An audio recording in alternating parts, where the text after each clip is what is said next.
ぶつかりそうになるのは分かるわけだから、やっぱ対策として2ボールの時何つったんだっけ。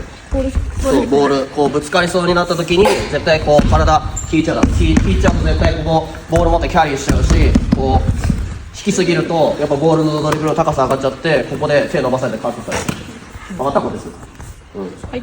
だからしっかりここで必ず細かくついたりとかしながら低くコントロールで、相手の状況を見てチェンジするならチェンジをする、そのまま行くならそのまま抜く。 OK、接触が起こりそうになった時こそしっかりこう低く守ってコントロール。いいですか、力覚える。OK、じゃあもう一回やってみよう。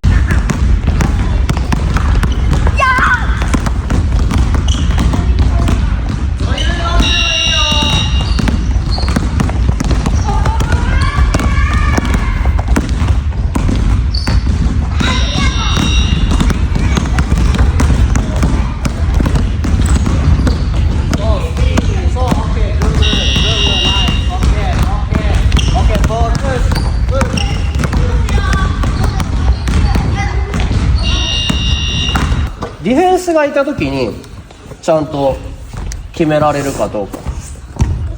ディフェンスがいてなんぼじゃんね、ゲームは。じゃあディフェンスがいる時にちゃんとその決めきれるところまで持っていけるのかやりましょう。いいですか。はい。